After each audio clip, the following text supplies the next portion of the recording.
Hey everybody, welcome to another episode of the Hack Check podcast. Before we get started, please make sure to subscribe to our Spotify, like the video, comment, share it far and wide, and we hope you enjoyed today's episode. Very excited today. We got Mr. Cameron Pritchard joining us. Shot for joining, Cam. Thanks for having me. It's a pleasure to have you. What you got going on these days? I know you said you've got Sub Kings coming up in ADCC. Yeah, You training hard for those?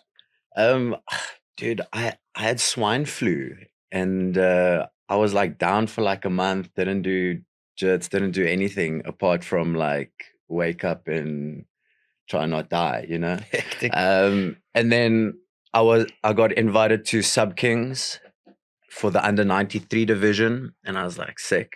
Always amped to compete there. So it's like a cool platform, you know, and you know you're gonna get like good guys. It's not just like some toppy who's like decided this Sunday he wants to go hoy with the lighties and do some jits, you know, and you have 2 fights and you get this fancy medal, and it's like you go home like you could have gone to an open match, you know. So you got like good guys in your divisions, you know. So if you win, it's like lacquer. So yeah, I got sick and then invited to Sub Kings, and then they advertised that there was 10K prize money for the ADCC in J-Bay.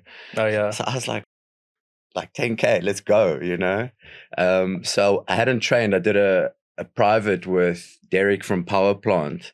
Him and I just rolled for an hour and spoke shit in the garage, and then I went and competed. I was walking around like 84, and I competed under 88, and I had good guys in my division. I had Connor. He's a up and comer. He's a blue belt. He's also Jason's the same. They're like Jason Durant. They're like Great Dane puppies, you know. They're like huge already, but they like haven't like grown into their limbs and stuff. Like it's like scary, but I'm taking advantage of the lighties now, you know, because a couple of years then I'm going to be all frummeled and they're going to be on the seat, you know. So got to make hay while the sun shines.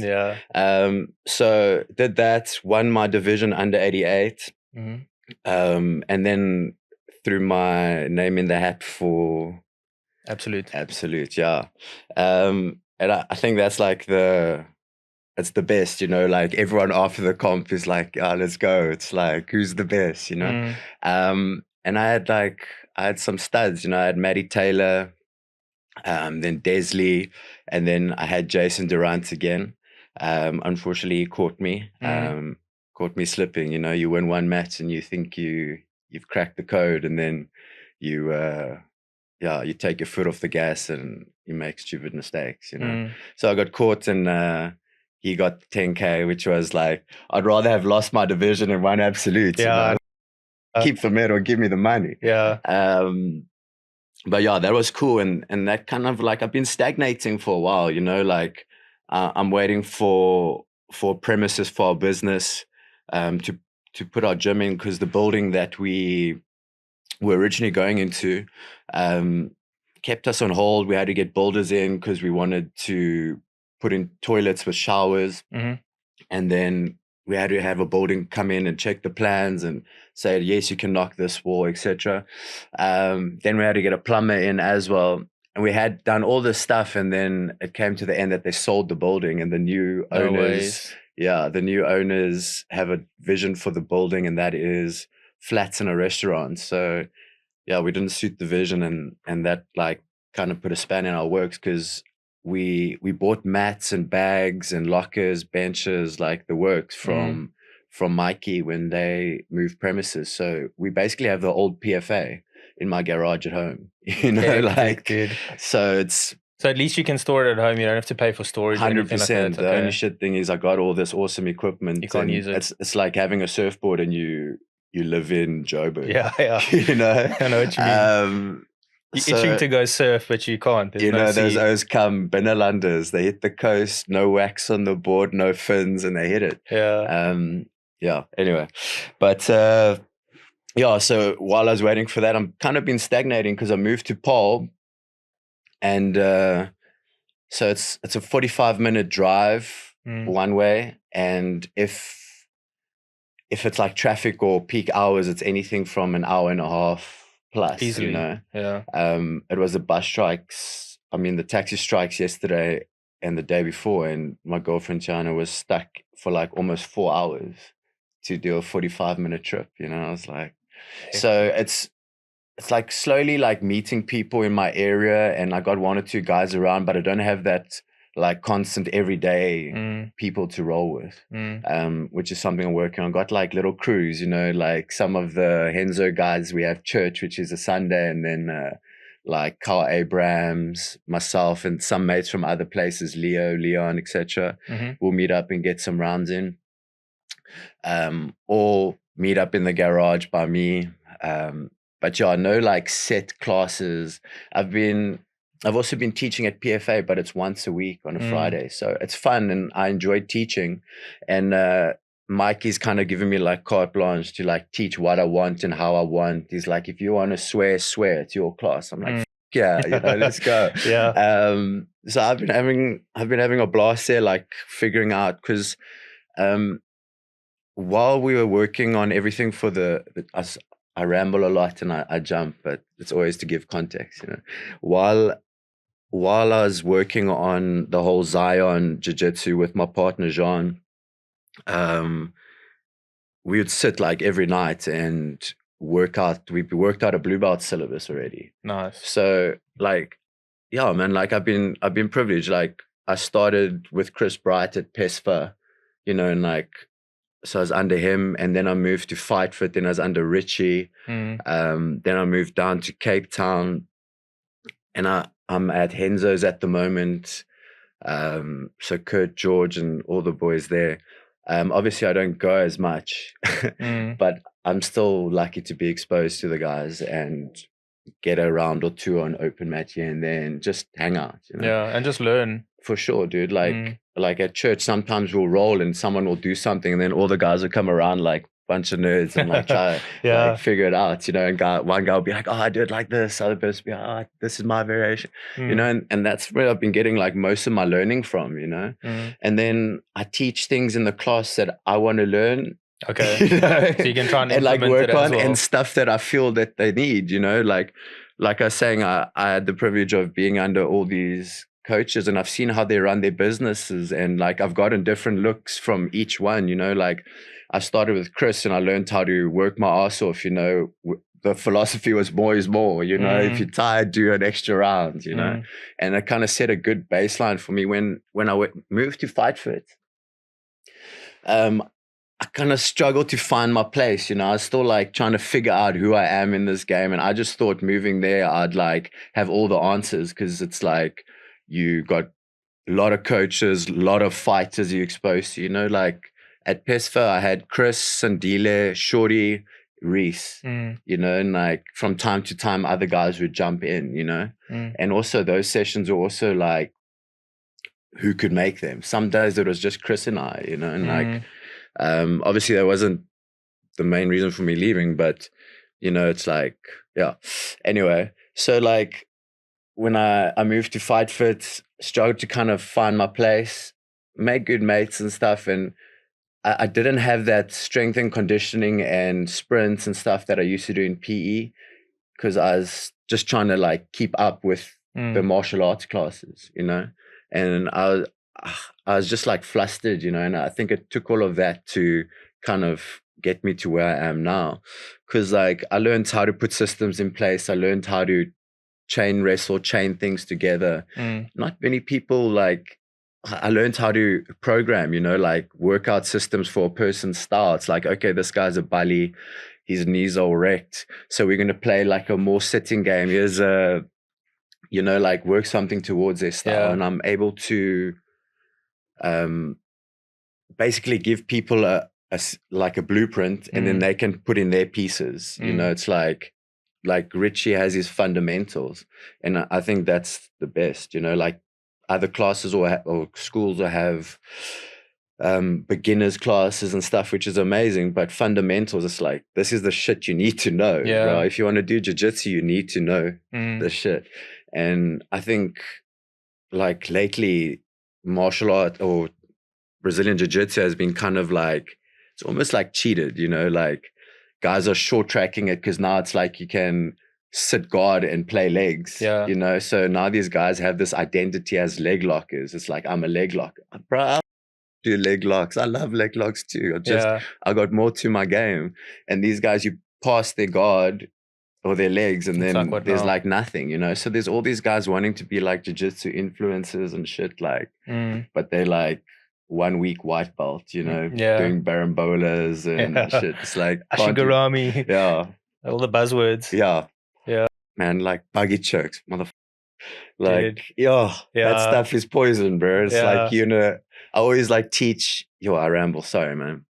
I always teach position, then submission, you know, like you're in a bad position, get a neutral position, then advance your position and then go for submission. But now it's like this, like flips it. It's the same, I guess, as being Ezekiel from like you mounted. And the guy Ezekiel's you from the bottom. You know? Because now you're in a bad position. The guy on top's like past your guard. He's in a good position, but he's tired because he's done the work. And now you can slap on that.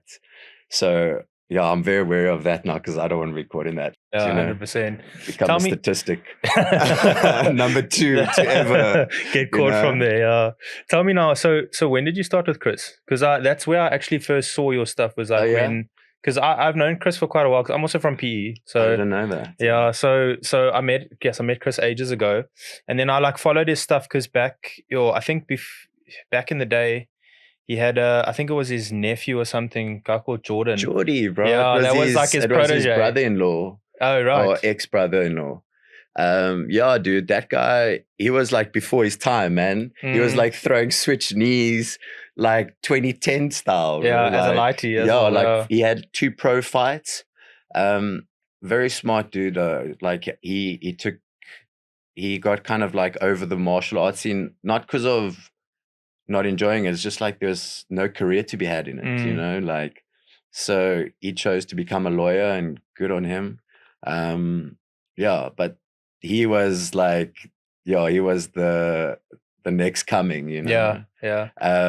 He was like a blue belt, and he beat Jadson Costa and that other Brazilian guy that he had down, and then also Demart, same comp, Monster Clash.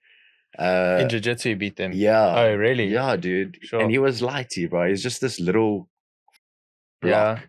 And just processes data like a supercomputer, you know? So he was there when you started with Chris? Dude, the first day I walked into the gym, it was December, so the gym wasn't like properly open. It was like holiday vibes, and Geordie was going to go fight at AFL, I think, in Durban. It's Saxon Delafield's dad's show. And I walk in and I look to my left, it was Geordie, and to my right was Barry Duncan, the X-Man, you know? And so I paid and everything. I was like, take my money, you know? And I'm like, I still remember looking to my left, I'm like, who is this nerd? Yeah, so you know, he's like talking this big shit. Yeah, I'm like, look at this dweeb, Like a week later, I found out who that dweeb was, you know? Had you trained anything before? Like, how did you find PESFA? Bro, I grew up in Bloorder Bay or Rampi, and then like in Bloorder Bay, there was Swartkorps in Bloorder Bay. So Swartkorps was like Afrikaans, pearly poachers and stuff. Yeah. And we divided by the river, and I was the Soti, bro. Like, and then Bloorder Bay, we were on the other side. We had the life-saving club, surfing, you know, English girls. And yeah, dude, I got into a lot of fights, you know, like get into fights on the bus. There was a school called Celia.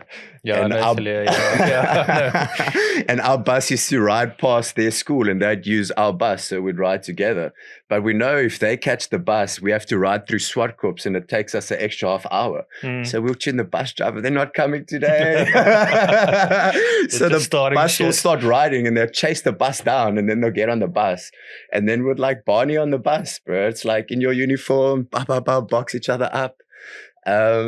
I remember one day we were getting into so many fights on the bus with these O's, and they're big Dutchmen, bro. And we were getting into all these fights, and my friend Ryan's dad eventually waited at the one bus stop, and he got on the bus and he was like tuning the O's, and next thing the lighties and the women were fighting, bro. It's like crazy times, but fun times. So anyway, I was doing lifesaving at the time with Bloorder Bay Surf Lifesaving Club, and I was working pro and jolling and fighting and all of that. So holiday time, you work pro. It's like school holidays, you work full time, make some bucks. And I was getting into a lot of fights. So one of my friends went to Chris's class, and he was talking about it, and I never ever heard of Chris, like I was like ignorant. If you told me about jiu-jitsu, I was like doing like karate moves, like throwing kicks and making little hands, Weird sounds. Yeah. And then, so like he told me about it, and I was like, fuck, cool. Can I come with you? And he's like, cool. It was, Stefan was my one mate, and then Jono was the other. And we went, and I think they went one or two more times, and I got like humbled the first day. They like told me to pass Barry's guard, and I was like, what's a guard? Like I was just like spinning in circles. And then I was like, yo, this shit's cool, imagine what I can do to these O's on the bus with this stuff, And of course, that's the first thought that pops into mind. I was like, when I started MMA, it was to fight better, bro. I was like, this is real life. Yeah. Yeah, dude. And then I just got like so immersed in it, and like I started like partying less and got like structured, because I was wild. When I was a kid, like I phoned my school to tell them that I'm not coming to my maths exam because there were waves. I pretended to be my dad. My dad lives in the UK. Seriously? Did they fall for it? Well, I failed the exam, so I don't know if they fell for it, if I just didn't go. What school was that? That was Alexandra Road High. Yeah. Oh, yeah. I had a short stint there. Of course. Yeah, dude. So yeah, fuck, dude.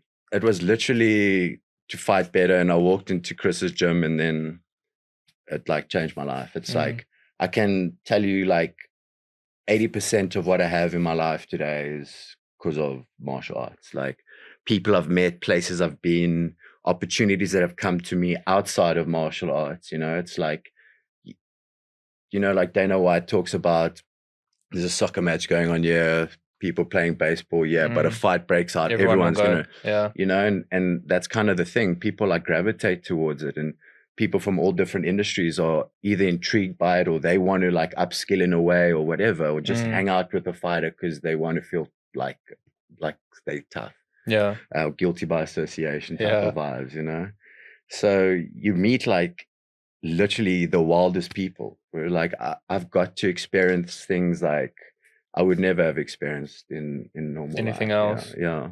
So so you went to go to just fight better, but then when did you decide you wanted to actually fight, like, and do MMA and be professional? It was very soon after that, dude. Like there was a place in PE called Pool City. I don't know if it's which one, Warmer or Newton Warmer, Park? The one above Belize. Yes, bro. That place is closed down now. I don't know if you've seen lately, but they broke that whole area down. Really? Yeah, there's nothing left. I don't know if Pick and Pay. I don't want to say, but that I remember. We used to Belize. You used to go Pool City first, warm up drinks. and then you go down to Belize a little bit later. Did you ever go Toby Joe's? Of course, bro. At tapas. Yeah, bro. I went there in my life-saving uniform as a lighty. I was like 16, and I jumped the fence, and the bouncer tuned me, how did you get in here? And I showed him the railing, so he threw me over the railing. I tumbled down there by the Toby's? By Virtual Sports. Remember they put it in the corner? Yes. Bro, that place was the good best. Times, bro. Yeah, that was also another place that I learned.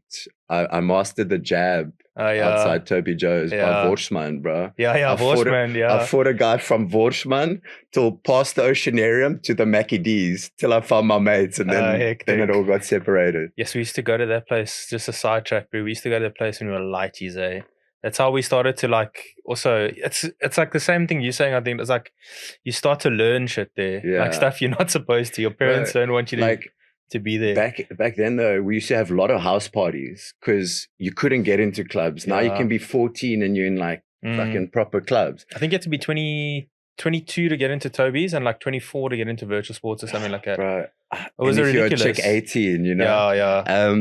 But yeah, dude, so you couldn't get in. If you got in, like I had a mate, Derek, he worked there as a barman. So some nights he'll take me and my friend Justin and he'll take us in and then he'll tell the bouncers who we are and then we'd jaw and then I'd have like 20 Rand and I'd give him 20 Rand. I'd get like 4 drafts. Yeah. I'm like, yeah. So I had those type of nights, but most of the time it was like stopped at the door. You always try your luck, you know, and then you get stopped at the door and then your mates all jaw and you hang out at the Wimpy or... And you always think there's ways for you to look older, bro. Like, I don't know. We used to think like if you puff your chest up and you just look straight, bro. Like we were always button up. If you have a button up shirt. Yeah, button up shirt. If you have smart shoes, even better. Yeah. And then if you could get a little bit of facial hair going, if you had facial hair, you were in the game, man. Yeah. Hey. Those days, eh? But funny enough, so actually when we used to go jaw there, like we would actually hear Chris Bright's name a lot. Really? People used to use Chris. I don't know if you know this, but people used to use Chris as leverage. Like, I know Chris. I train with Chris. So like Chris is also like Richie, Chef, Chris, Chet, those type of guys. His name, he was Blade in the Gladiators. Coach Grizz. Them also, those guys are like old, bro. Like back in the day when I used to go with Chris to seminars on the garden route, where there was nothing like you'd teach them stuff, like basic stuff that he'd teach us in class, and these people's minds are like blown. They're like, oh, you know, like that's crazy. Sorry, what is the question again? So when did you decide to fight? So you said straight away, basically. Sorry, man. So we were talking about Pulsetti. So I was like weaning down on the jolling, still kind of at the tail end. And then I saw Gareth McClellan fight Wade Henderson in Pulsetti on a little TV in the corner. Yeah. And I told my one mate, I'm like, I'm going to do that one day. And he laughed at me. I was like, cool. And like, didn't think anything of it. And then like I was doing basically the class at PESFA was MMA, but mostly jiu-jitsu, you know, like, so some nights you come there and we just boxing, you know, we just make squares and just box till you've boxed everyone like a million times. And then other times it'd be like we're rolling, then sometimes you're wrestling. I remember preparing for like an amateur fight on my birthday and we were sharing premises with Colson Gracie, and that's like Dave Levy. I trained with Dave way back when, actually. He's in East London now, I think. Yeah, I actually saw him now in J-Bay. He's got a crew, Movement Lab guys, I think. Yes. I don't know if he's back in PE now. I could be talking complete nonsense. Where were you? Where was the premises? Because Chris had a place close to Central. First, he started in his garage, and then it was Central. Yeah, so there were a couple. So and King's Court, I think. We did Geordie's garage. Okay. So we'd get there and have to move boxes and then lay out his mats. There was the Power Balance offices, which was basically like literally an office and with like low ceiling and all the plastic and carpets on the floor. Like you'd roll in there in summer and it'd look like a sauna. You can't see the other side, and it's like a 6 by 10 room or something like that. It was tiny. And then we moved downtown. I forget the names. I haven't been around that area in P in so long. Kleberge. Yeah, Kleberge now, And GQ. Bro, I'm still writing Port Elizabeth, PE.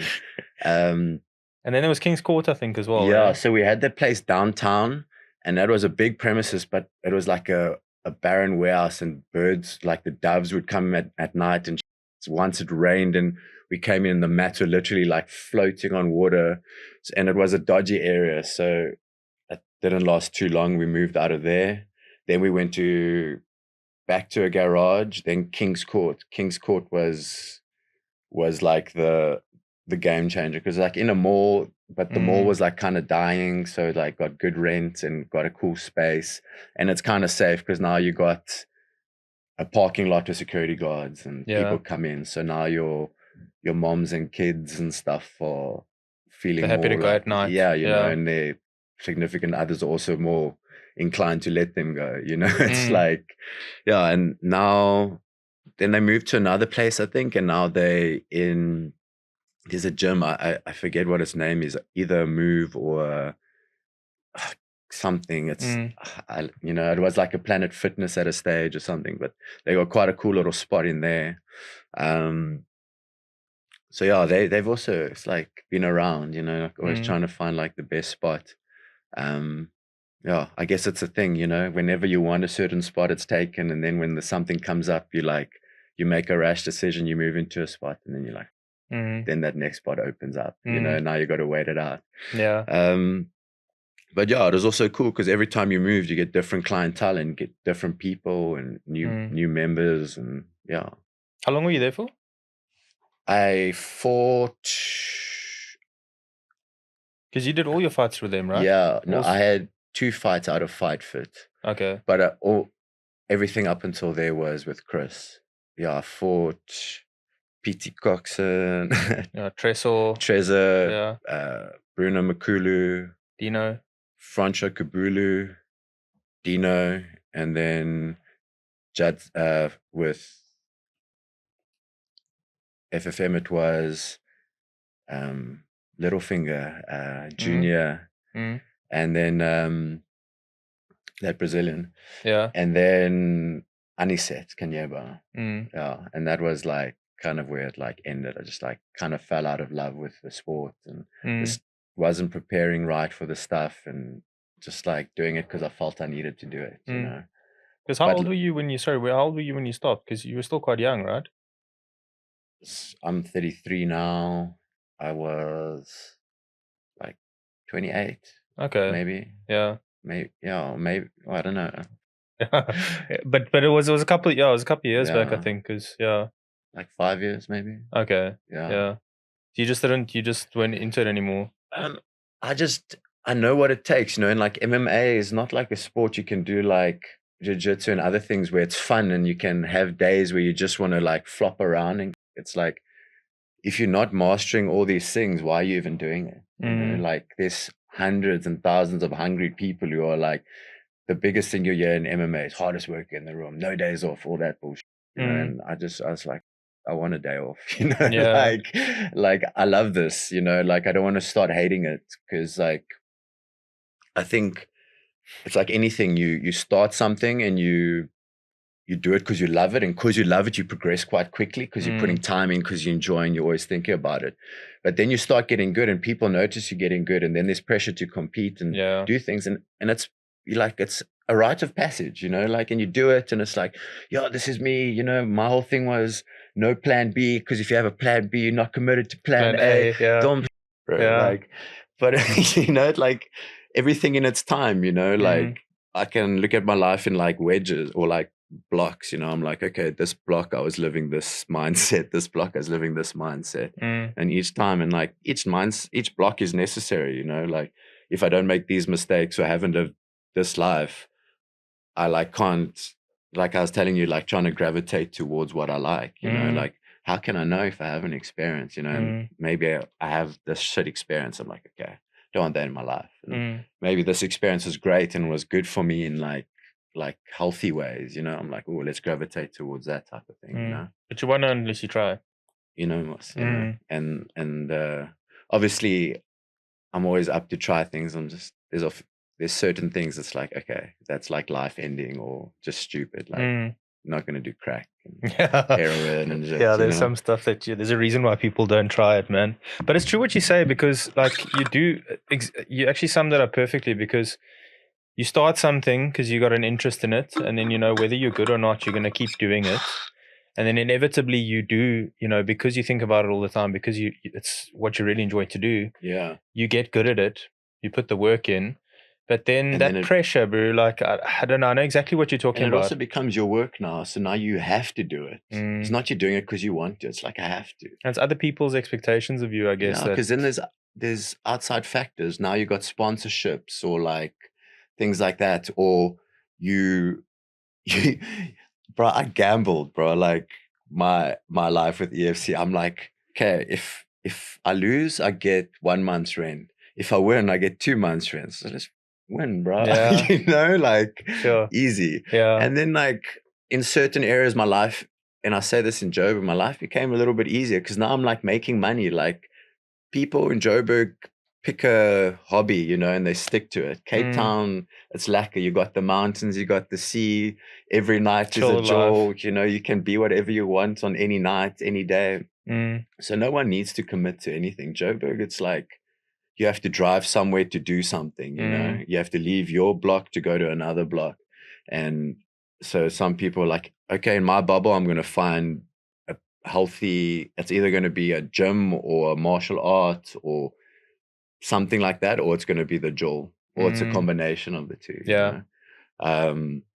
So there you do like privates. I had clients who would come 5 days a week and I'd charge 500 Rand a session. It's like, bro, I was like, I got to the point I read that I read that Tim Ferriss book, The 4-Hour Work Week. Yeah. And I was like, dude, this guy's onto it. So also like I started like cutting down clients because it's always the ones who give you the most and want the most from you. You have to struggle to get your money out of or like reluctant to pay or want like a discount. So I started like cutting those out. And I got to a point where I was like working 8 hours a week and then hanging with mates, doing jiu-jitsu, just having like a good life, you know. I had like time and I had money for things I needed, you know. I had savings, things like that. So I was like, life's good, you know. But then it made it like harder to want to like kill myself every day because now I know like I'm going to go do a session, I'm going to be smashed and I'm not going to be motivated to take my clients. I'm going to be a coach and just like scrape by. They're not going to want to come back and then I lose a client and I lose money. So why not just like make the money, have some fun, you know? Yeah. And yeah, and also it's like there's dudes that are hungry and they've like put their heart and soul into it, you know, and then you might beat some of those guys just because your skill set or your mindset is better and they're on their way up, and it's like taking from them something that you don't even really appreciate or value, like, you know. So I was just like, I do occasionally have the urge, you know, like I watch a fight or like I get the mood in traffic and I'm like, "Ah," you know. And even Mikey, I walk in, sorry, I swear a lot. That's cool, but you can swear as much as you want. It's cool. I walk into the gym and he's like, he's in the ring, busy sparring. It's like, yes. He's like, yeah, come here. And then he's like, do you want me to hold pads? You know, I'm like, I put Got gloves. the itch going. I put the gloves on the other day, just like boxing fitness lack. And also I fancy myself like someone's going to square up with me. I'm going to be able to handle it. You know? So if I'm not doing it, how am I going to like be like, yeah, I'll knock this guy out. But then I'm like, every lighty and his Omar's doing Muay Thai on every hookie, you know? I'll probably get head kicked, you know? So I'm like, you never know till you know, and then bro, it's too late. Then I'm shooting doubles, exactly. You know? So I was like, yeah, let me just like get some backgrounds in. It's lack of fitness and it's just like good for the mind. Like you feel like, yeah, I'm a soldier, you know? And then Mike is like, hey. So I did like one round in the bag and I was like, gas, like, Jesus, you know? Mike's like, come here. And so he starts holding pads and it's like, I had a jaw, but I was like sucking dust, dude. But yeah, like that kind of like lit a little flame under me. And like, I enjoy jumping in for some sparring with the guys. Like, I don't mind, you know, it's like, I like to roughhouse. It's like, that's my play, you know? Obviously I'm going to grapple more than I'm going to hit. But I'm going to hit, you know? So have you found yourself going more towards like the coaching side? Do you know, it's funny, like I never really thought I'd wanted to be a coach, you know, or have a gym. Like my whole mindset was always like, I want to be an athlete and like live a life, you know, like that's less responsibility because like coaching and owning a gym, both, it's a big commitment, you know, like you develop camaraderie, you have a community of people, you kind of like leading, you know. So I now can't carry on like even though I do a little bit like a lunatic and do crazy shit, and also like I need to lead from the front, you know. I pride myself on like now in J-Bay, even though I was ill prepared, like I had the PFA guys there, all the ladies and stuff, and we had like a vibe, and I was like, I see them there, even like I feel like I have to perform, you know. I'm like, I'm your coach, you know. How are you going to take me seriously if I can't implement the stuff that I'm teaching you at a higher level, you know? You got to believe in me, and this is how I make my students believe in me, or hope to make them believe in me, you know. Leading by example. Yeah, bro. And like, I think a lot of people don't know what jiu-jitsu can be, you know, like it's so many different things, and people put it in a box and then they're like, this is jiu-jitsu and they're going to train it like this and do it like this, and cool, bro. Like, but that's not how everyone's going to do it, or everyone wants to do it. It's like, not everybody wants to go and compete. No, for not everybody sure. wants to go and put in death sessions and Shark Tanks Think every of this, day. bro. You're a surfer. You can go surf every day. There's waves. Why do you have to go do that comp? Yeah. But sometimes it is nice to know where you measure up on that totem pole, you know, like you're like, yeah, you know, Aximan. Yeah. You know, it's a good thing. What would I get scored for all these turns on a point break? Bro. Yeah. And it's like, I feel like it's like a manly thing, you know, grappling. Like that's why, like, look in the Olympics, there's like wrestling is one of the main things, bro. Like you have these like jack dudes like throwing someone. Like I love striking, especially boxing and Muay Thai. Like I'll wake up to watch the fights. One is easily accessible, so I'll watch a lot of the Muay Thai on there. But there's something about like grappling, bro, and I say grappling, not just jiu-jitsu, like submission wrestling. Submission wrestling, yeah. It's like it's energy, bro. Like it's me versus another man. It's like he's got tools, I got tools. You know, like in the striking, you can get lucky. I've been lucky, bro. I've knocked guys out, and I was just as shocked as the guy I knocked out. You know, like. But like in grappling, it's like it's methodical, bro, and we're hanging on each other. I'm feeling you. I can hear your breath. I can feel your heartbeat, and I'm like, hey, this guy's tired. I'm gonna start pushing now, or this. Like it's like someone explained it to me. I like a long time ago. I forget who it was, but they talk about two energies, and they were talking about MMA, but they're like one grows and one fades. You know, like so. I'm always like present about like or conscious about that. So I'm like, if I start to fade, this guy's gonna start like getting his tail up, and he's like, "Hey, I'm winning." That's why I will fight tooth and nail, bro. Like I will never settle and stuff. I'm like, my flame's gonna burn brighter today. And obviously, sometimes we gamble, bro. Like it's like.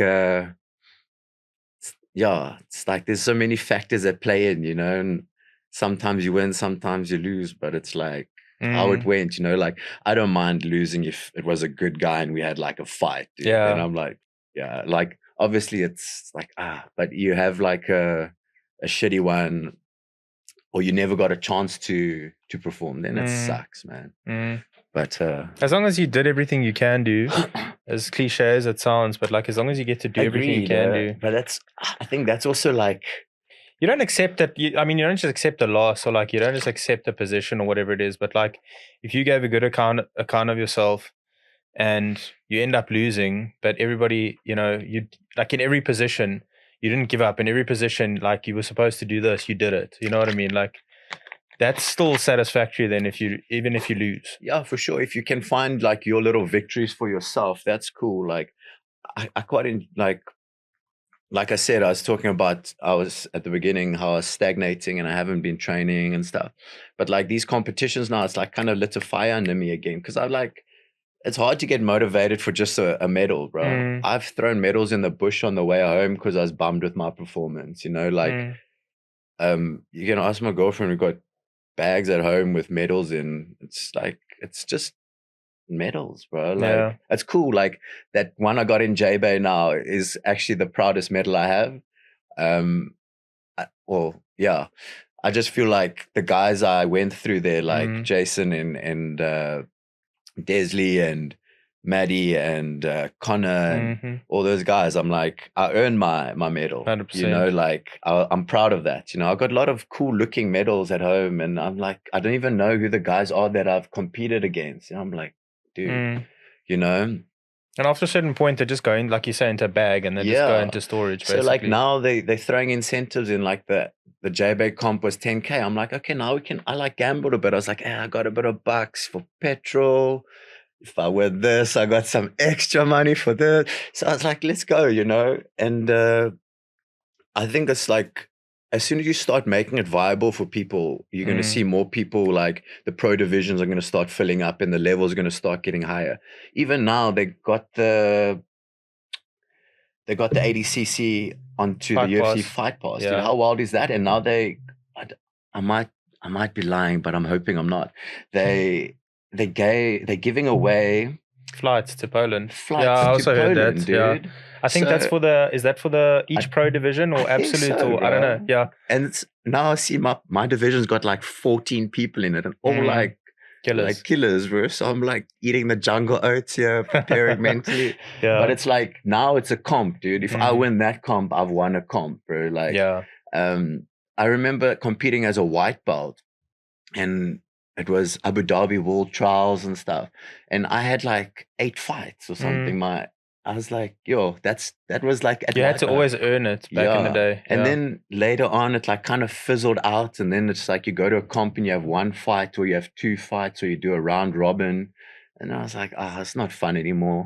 It's like cool to get the nerves and like get that feeling like competing and then like beat someone, but it's like, let's make it worthwhile now, you know? Yeah, and it's the worst when you go and you're like, okay, they're like, I got silver, or like, okay, no, bronze is obviously worse. And then they're like, how many people? There was 3.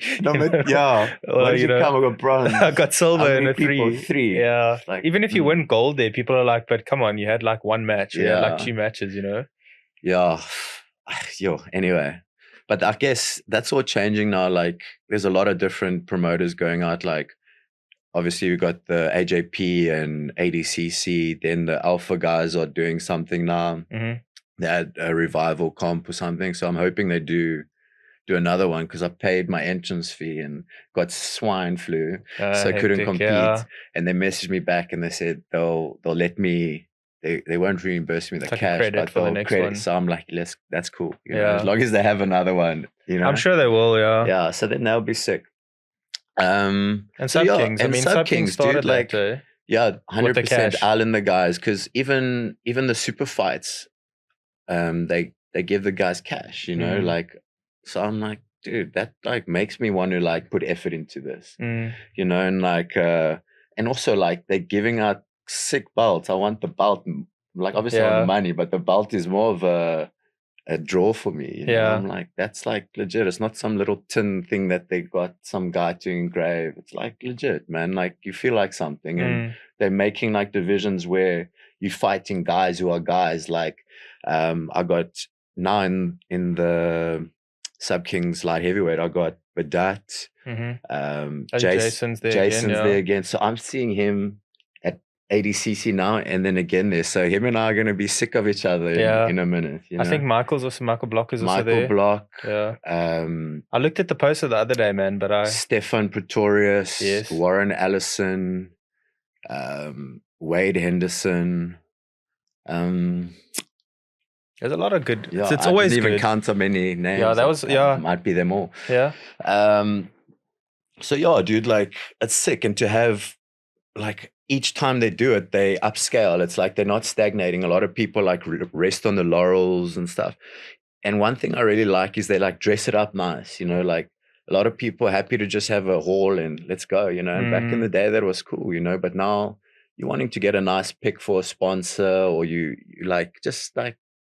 You know, and then you have like the backdrop is like wires, and then like a school field where there's some anti-smoking and like it's like lacquer, and then you fought to the death against like some stud, and then it like looks like you fought like at a school for like I don't know, like you fought on the docks or something, you know?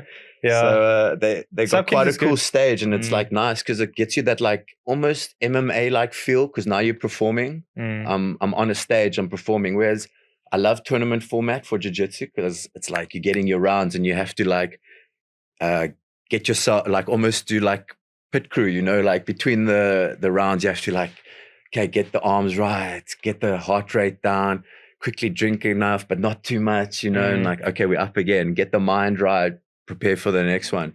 So I like that format as well. But excuse me, like they also doing cool things where it's like, you know, your opponents. It's super fights is like, it's a cool thing to do, because now you can like start building rivalries and like you can build a fight. It becomes entertaining, bro. Like I feel like for me, I'm taking Jason as my rival, you know, like, and I don't mean it in like a dick way. Like for me, it's motivation, because I felt them and I was like, I can beat him, but if I fuck up, he's gonna beat me, you know. And it's easy to be the hammer, you know. A lot of places I go, I coach and I teach. I'm teaching this stuff, so the guys who are training with me, I already know the answers, you know. So I'm smarter. I like keep one in the back pocket for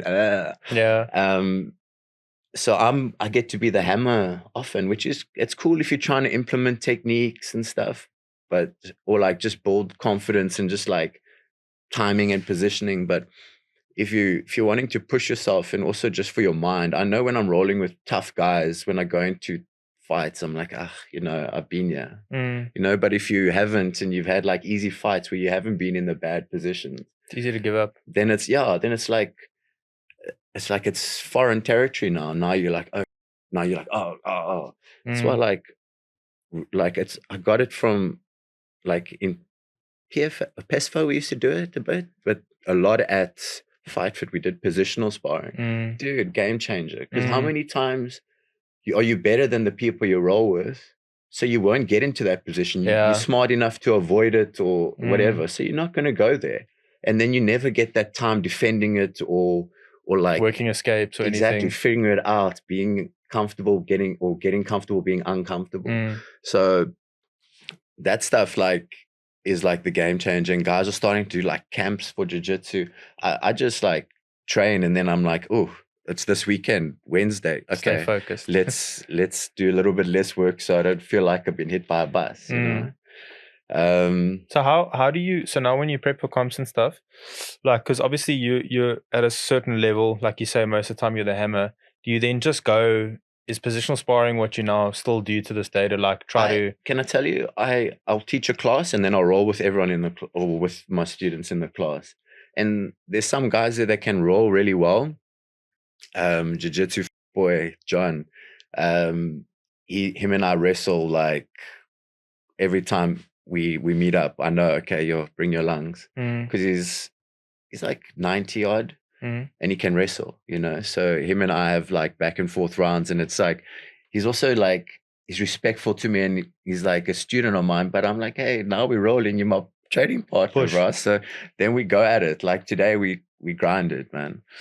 So I still get some good rounds in, and like if I'm tired, a beginner can give you a hard time, you know. So it's like just getting mindset right and stuff.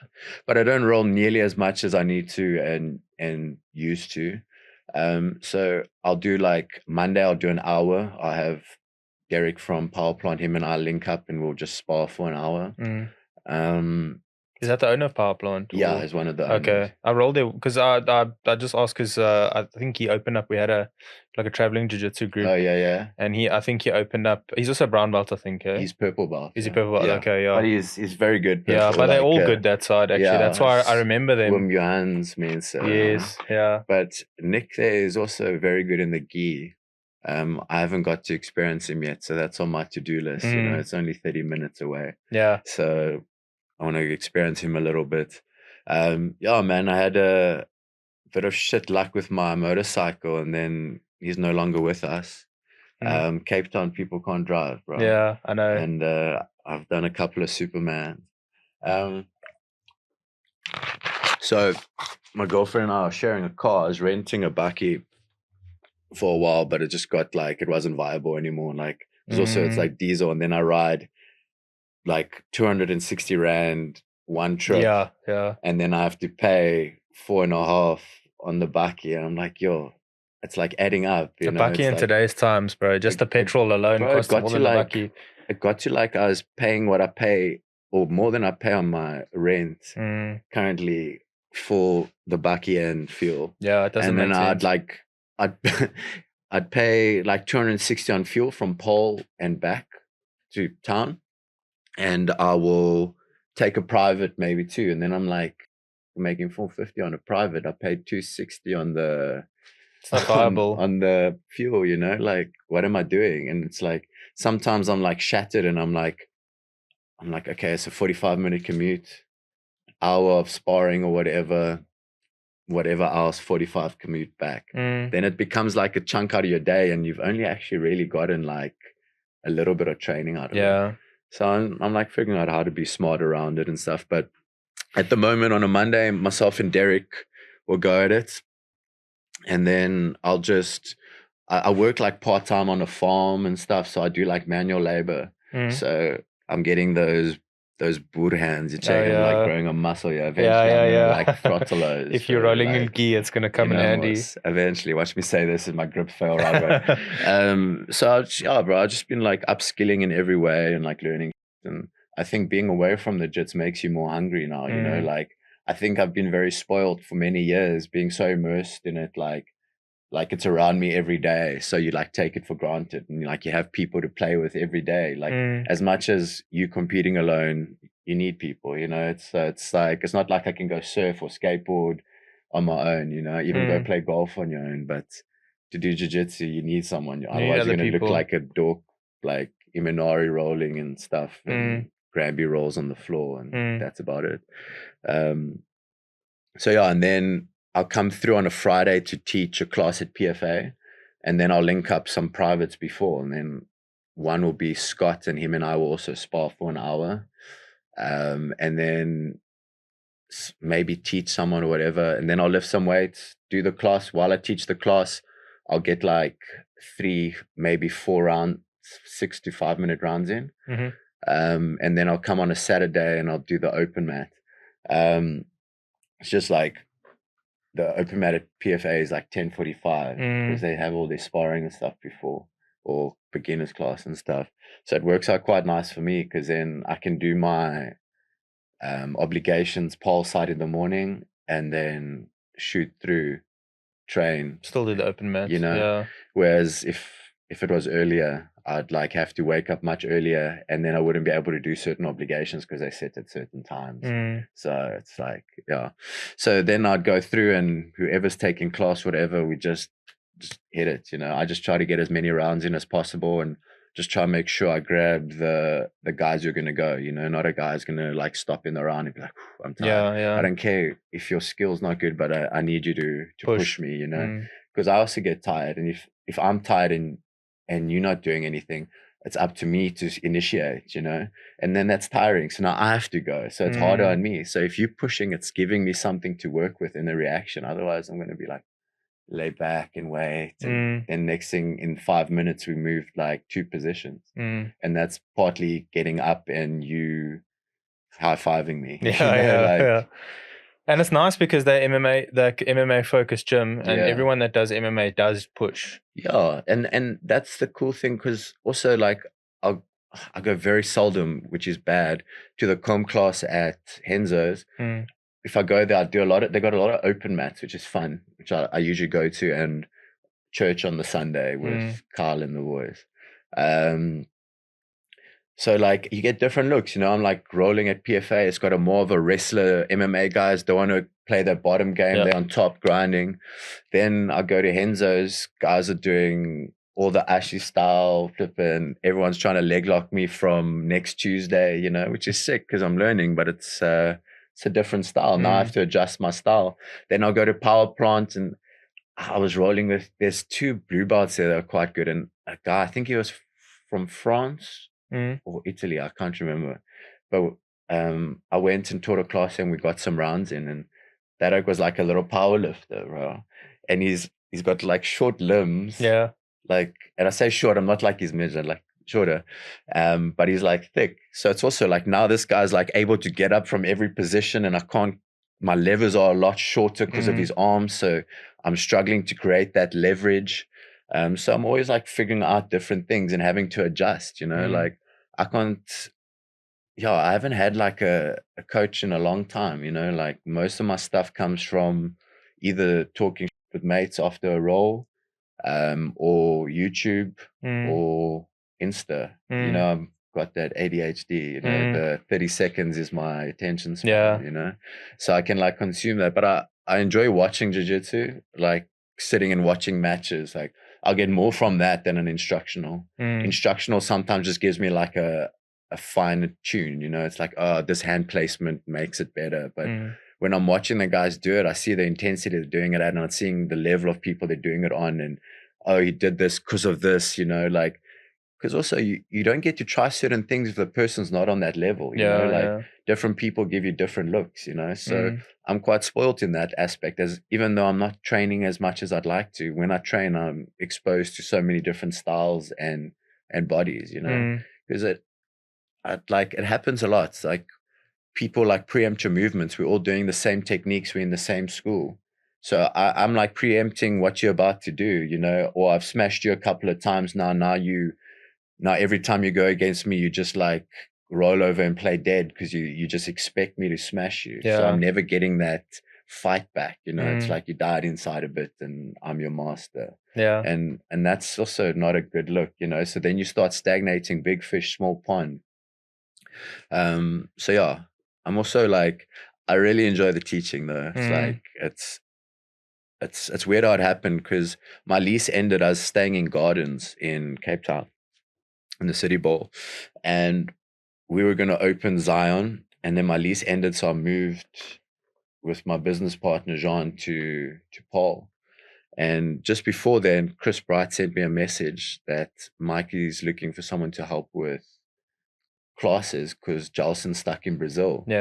Does he know of anyone? So he said, what about Cam? And he was like, he doesn't know, because so on my way to Madford every day when I used to train and coach there, I'd walk past PFA. That's right up the road. Yeah, like it was literally like, it was a 10-minute walk from my house to the gym, and Mikey and them were about 2 minutes into my walk. So I'd always like, Box would do it sometimes as well, walk past and we you know, like just play around, what's up, you know, talk some cut, because there's always someone from my past who I end up bumping into there. So I walked past and I saw Marty the other day, then I saw Danny Matthews, and I'm like, yes, bro, like last time I saw this guy, we were fighting on amateur cards together in PE, you know, or like Mossel Bay and stuff. So it's like, it's always like a so yeah, so I ended up like being like quite cool with Mikey. And then when that happened, I was like, bro, for sure. So he paid me. I was taking classes Monday, Wednesday, Friday, and you'd pay me for my time, which is like the first time I've ever been paid for jiu-jitsu by a school, you know, which was awesome. You know, I was like, cool. Now I'm like a teacher. I get to teach stuff. So now I'm like, okay, I can only teach so much of my own stuff before I like run out of like ammo, you know. It's not too much to my game. So I just started upskilling and studying, and like went over the Danaher DVDs, then went over like a lot of the flow stuff.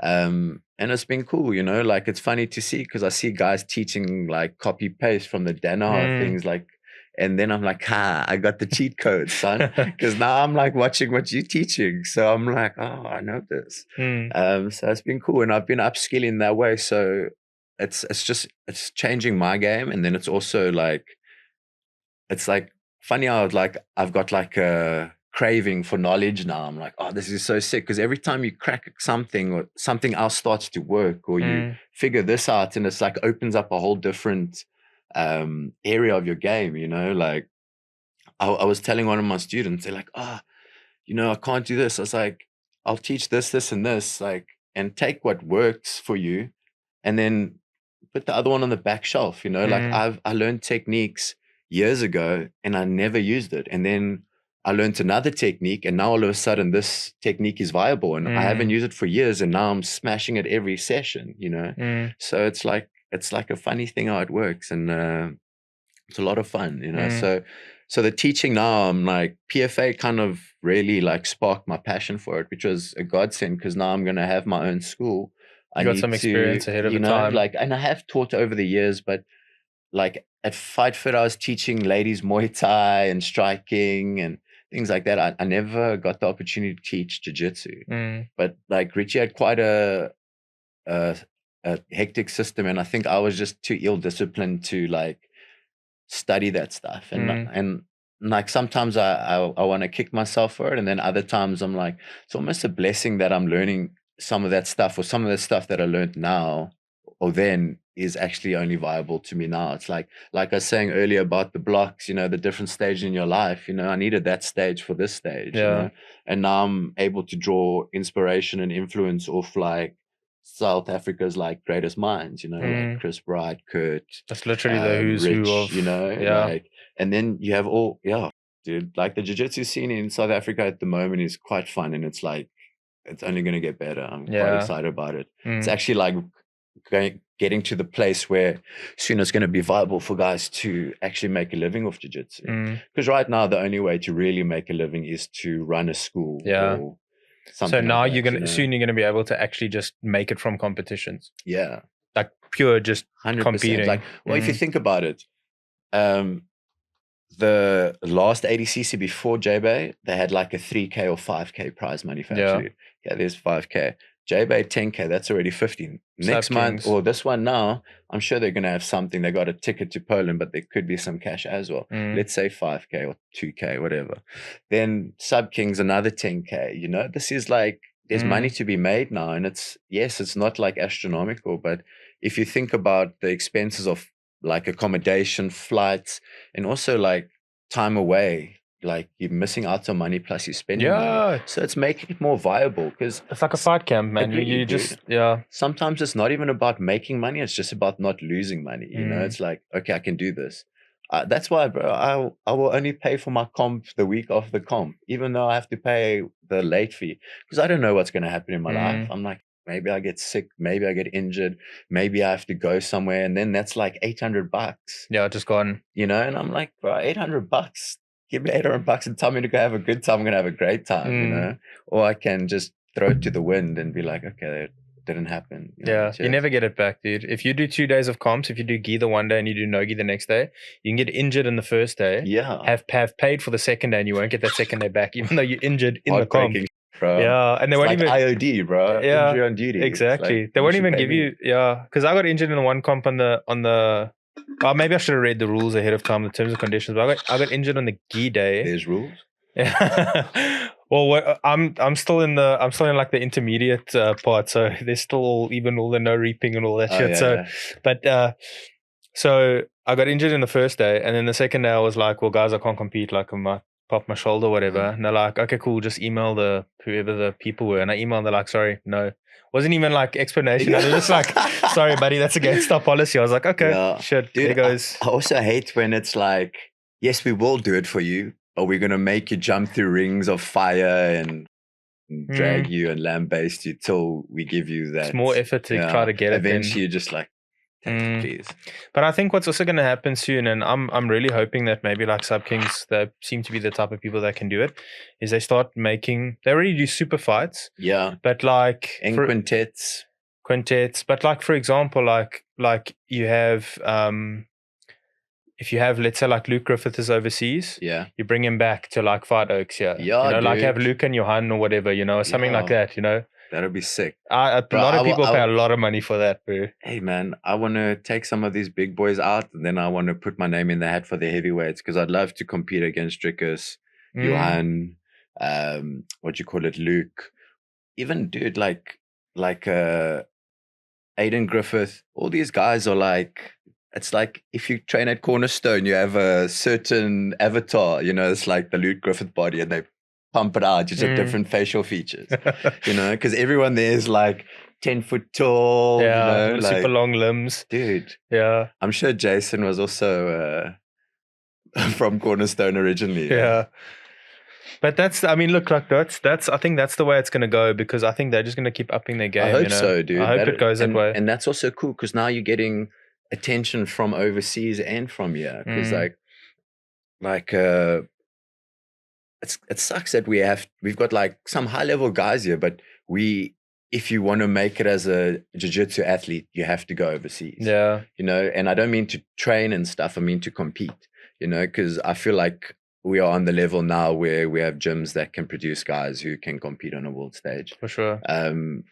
Well, Luke showed it. We've got Jordan Leclos, he's there at the moment. Peyton, she's been like smashing dolls left, right, and center. I saw, and high level competitions as well. Dude. So it's like, and yes, a lot of them go there and stay there for a while. And Luke trains with Gordon Ryan and stuff. Mary Garley is just insane. But it's like he was that before. That's Yeah. like the next step. And there's other so now people he's here as becoming like well. a super athlete. He was like a top level. Now he's going. I remember being at comps and him like tapping bullies, bro. Like, so yeah, I think that's a sick way if they have to go there. Imagine having like some Japanese guys that like work out something with pancreas or some stuff, and they just send like dudes over, and we just go wild. Send us some Mongolians or like Russians, Dagestanis. Bring the Dagestanis, Let's fight, bro. Yeah. Jiu Jitsu, not MMA. Yeah. Because the thing is like with UFC Africa, and now I don't know if one is doing is planning on doing something here. I heard they are. I have no clue. I just PFL now with Francis Ngannou, they want to do probably something in Africa. I don't know if it's gonna be in South Africa, but he's the chairman of PFL Africa. Yeah, I saw that. So now there's also from that, because one revolutionized everything with like now UFC has Fight Pass. Yeah. But one started that. So one had their Muay Thai, their kickboxing, the grappling. So maybe, dude, like, I mean, if they start it's opening like mixed PRs martial arts, but like all different individuals, like this martial art, this martial art, and they have the MMA as well. There's a guy, Jared Brooks, so BK, that's at Madford. Yeah. He's trying to fight his division, the champions, Jared Brooks. They actually fought before. I remember I was still training with Brooks when he had that fight. Yeah. That broke my heart, man. Yeah, that was. But that guy came in hard, and he knew Brooks was danger, and Brooks just made a silly mistake. He wanted to throw him, and guy got on his back and literally like held him for the whole round, which is I'd have been like, dude, you're too heavy. Let's hit this, Yeah. So I think if Brooks gets his chance, he'll smash him.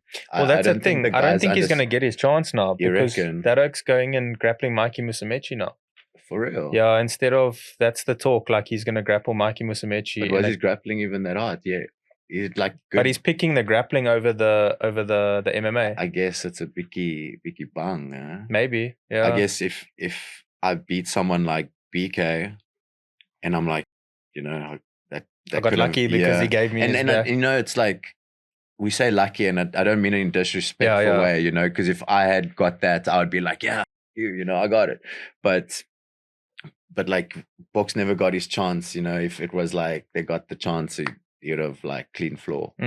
So yeah, if I'd beaten a person like Books in that kind of manner, and then they tell me, and I'm the champion, then they tell me, hey, you can go fight Mikey Musumeci, who's like one of the elite grapplers, which you do as part of your sport, or you can fight this guy you've beaten, but will probably beat you if you fight again. In MMA for your belt. I'll be like, give me the money, take Mikey, There's actually almost zero risk fighting Mikey. Dude, because you lose, it's like, hey, it's Mikey. You win, it's like you shock the world. So, yeah. But they're busy doing, so that's an instance where someone picks it. The thing is also like, sorry, dude, like, Box is a star, bro. Like, Box will sleep all the way, wake up, weigh in, fall asleep, go fight. Like, literally off a plane, and he's done it. Like, because he's terrible with managing his like flights and stuff. Dude, myself and him and JP were flying. We were still living in Joburg. BK used to live below me, and then sometimes by me and Guy. And I had to drive him and JP to the airport to go to get their flights, Japan or one of those places. So we get there, I leave, I get back to Apex, Boyd's gym, and it was the first premises. I get a call from JP. It's like, the flight was yesterday. Oh, no ways, dude. Seriously? Yeah, bro. So they sorted it all out, and he went. I forget who he fought, but he won. Was it Pancreas, with BK? I can't, I think it might have been one, eh? Oh, is it? Was he already? Okay, yeah, because JP was still cornering him there. Is that because he did the Pancreas fight, and then he did I think it was his one debut, got the head kick, I think, eh? No. It was his second fight. The one, I think his debut at one, they wouldn't let him suplex, because in Pancreas he suplex a guy like a million times. Yeah. So there was like some rule he's not allowed to suplex or something. So I can't remember how I finished. I think it might have been a decision, but Book grinded him out. And but he dominated the fight, It's like all his fights he dominated. The only one was the Brooks fight where he got caught, but yeah, he's had a couple of good fights, and then the head kick came when he moved to Madford, because he moved from Joburg. and stayed with his family for a while. And then that was all COVID and all of that. And then when things opened up, he started at MadFit with them again. And I think they were working quite a lot of that. He had Wade Cuspe, who's like also kind of the first time boxers had someone, because we were training partners at FightFit. And I think it's like the first time he's kind of had someone his own size. And also with a little bit of a battery, you know, like Energizer Bunny wants to go and his gas tank allows it. So I think that allowed him to do a lot of things, because like I was saying about the jiu-jitsu, if the guys aren't giving you certain looks, you can't pull off certain techniques. Wade allowed him the looks, you know, so now he can upskill, because now he's getting different looks to what he was getting before because of the height and stuff. Plus also there's like a lot of boxers, you know, so getting his hands worked a lot, you know, and BK can wrestle, bro. You can not do any grappling for like a year and then you'll take a fight. You just need to make sure he can hit the pads well and his gas tank is good, and he'll wrestle the smoke out of the person. So he said Matt was what the reason is, like obviously because of his hands, you know, Matt the boxing coach. It's also like boxing for MMA and boxing for boxing is so different, and like you can take different parts of it. Like it can be good to have a solely boxing coach to teach you certain things, but then it can also be dangerous. It's like having a pure wrestler teach jiu-jitsu wrestling, because these guys will get like guillotined and stuff left, right, and center, you know, or give their back up or something. 99.9% going to give the back, because you don't want to get your back to the mat. So turtle position, all of this, expose yourself quite a bit. So it's a similar concept, but it does help to have that, because it's like now you're getting different looks, bro. Like these guys are hitting from here, and if you figure out how to implement that into your game, now you got something that the other guys aren't using. You know? It's like, I think a lot of athletes nowadays just like go to class, hear what the coach says, go home. Maybe see like a funky twister or something on Insta and want to like try it. But 9 times out of 10, their education like stops when they leave the mat, you know. So just with the gym, we mentioned a bit about it earlier. Are you going to make it just a jiu-jitsu gym, or are you going to make it an MMA gym? Jiu-jitsu and Muay Thai. Jiu-jitsu and Muay Thai. I'm happy to help MMA guys with jiu-jitsu for MMA, but I don't want to be going to fights on the weekend for MMA. And like, I live that life, bro. I used to catch bus as an amateur from PE to Joburg to Park Station. Oh, geez, dude, I've done that trip. Dude, yeah, it's not like I get picked up at Park Station, go cut weight, weigh in, fight the next day on a bus back. Then the next weekend, I'll catch a bus to Cape Town for a grappling comp.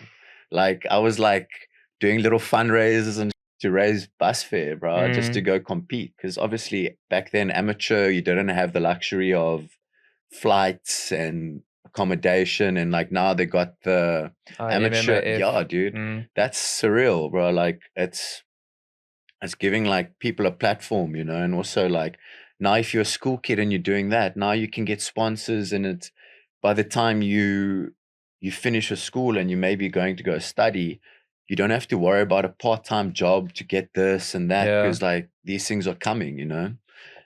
It's viable also now. Just to like have MMA from a grassroots level. It's like, I think Africa Tikkun or whatever is what Fight Fit were doing. They had like a NGO there, and that was also like, I don't want to lie and say underprivileged or what, but they had like kids from a poorer community that they were teaching jiu-jitsu, the kids and their helpers and moms and stuff. So it's like empowering the community as like another cool thing. So yeah, there's not many people doing like the sports from grassroots. So to see things like that, it's a game changer, you know, because now these people starting at this young age are the next generation. I even see it now just in not so much the MMA, more the jiu-jitsu, like the next wave of guys coming through is scary, dude. Like things that took maybe, I always talk like, the older generation, like I was Chris, old man, you know, they were calling him old man from when I met him. So you have guys like that, they blaze a trail, we follow behind. So then now what's taken him 10 years to learn, I will learn in my second year, you know, because it's been done now. it's like anything, like a 4-minute mile, things like that. Yeah.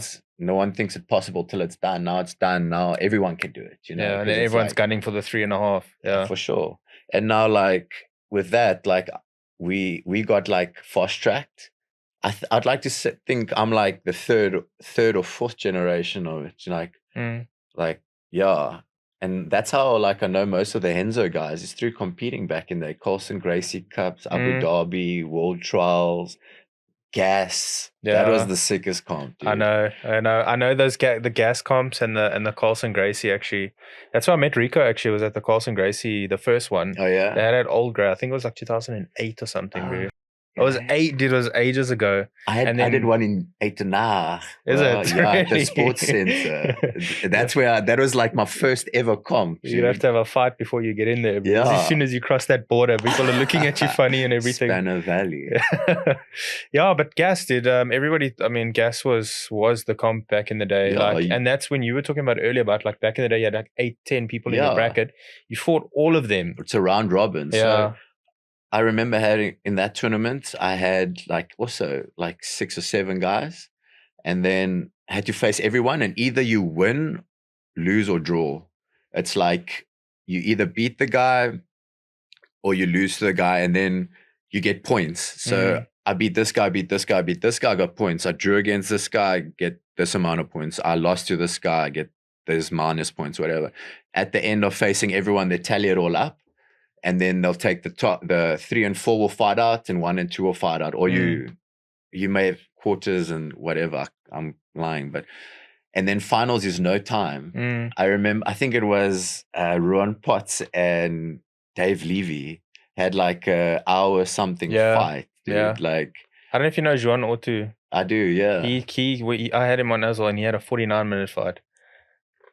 That's mad, eh? And Hermie as well. Hermie's also had like a 35-minute fight. Can I tell you, I prefer that, dude. I'd rather have a match continue, or just like even give me overtimes where I can wet my mouth, than like EBI rules and stuff. It's like I don't know. I feel like it's cool, and that's good for TV, but it's kind of when you dominate a person, and I guess it's on you because you need to finish, but a person can also be negative and make it hard, you know? Yeah. And then you gunning to finish a person for 10 minutes dominating, and then you lose because you escape 2 seconds. Yeah. You know, I also don't like that. I'm like, bro, like that's a bit harsh, you know, because then there's also gamesmanship involved there, because then I can also stall for 10 minutes, give the crowd a boring match, and also not be fulfilled because I didn't move, you know, like that's not jiu-jitsu.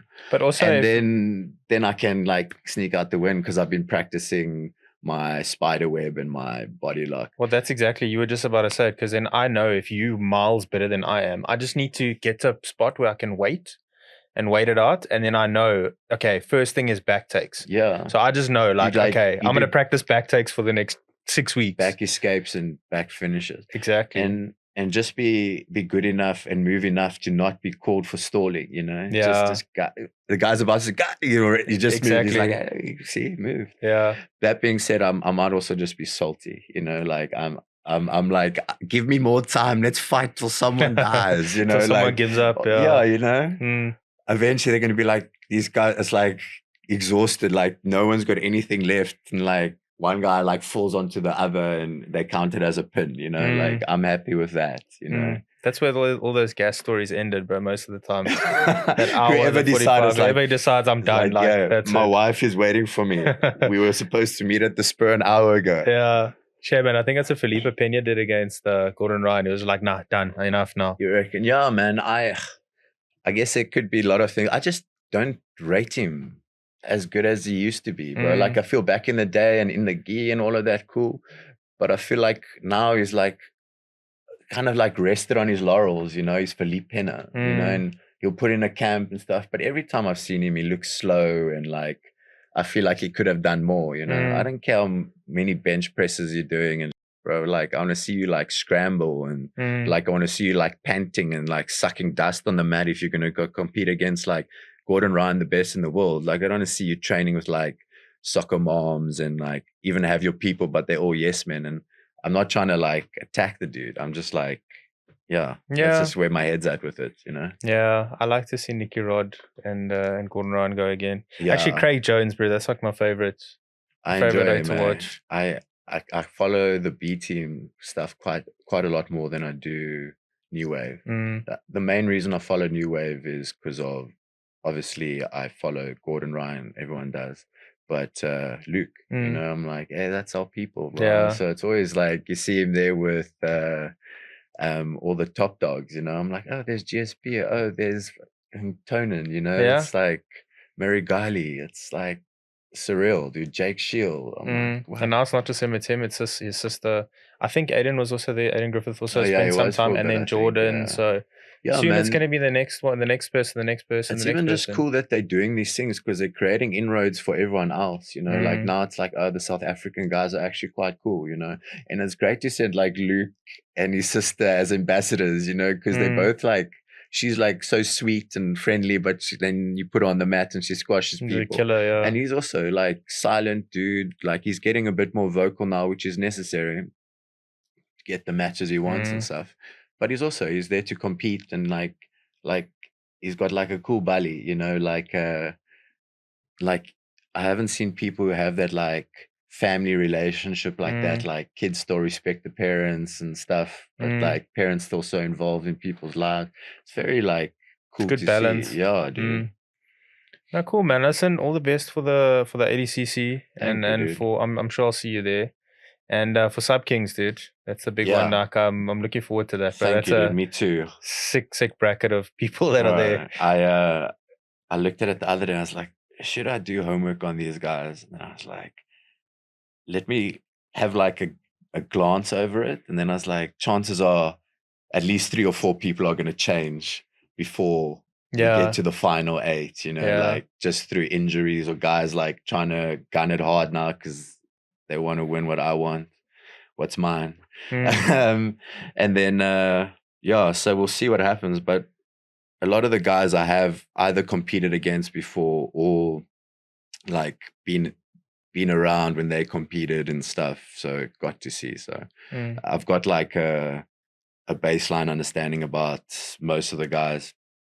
Obviously closer to the time I'll just go over like, oh, this guy's more of a leg locker, so just be wary of this guy's more of a back guy, this guy likes to pass, you know, whatever. Like fine tune everything. You're like not looking for like anything specific, like, oh, he does like this on the right hand side, so you know, I'm just like baseline, like what am I, know my threats, you know, and then we'll play around that, and if in between there he gets me, you know. But like, yeah, let's hope not. Yeah. Well, all the best, man. I'll definitely be rooting for you, and thank you very much for your time and for coming on. I really appreciate it. Appreciate it too. Definitely try to do a round 2 in the future. Yeah, I think let's plan for like after September, because there's so much going on in this next time with the grappling scene. Like obviously ADCC Cape Town now 26, 27. Yeah, I just said 27 because that's the day I need. It is 27. Yeah, and then the 1st of September, which is Sub Kings, and then hopefully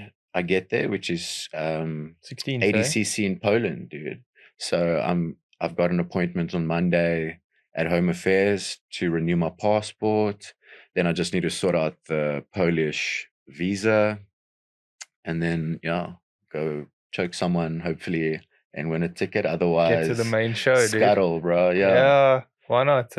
Why not? Sure, Cam. Appreciate it.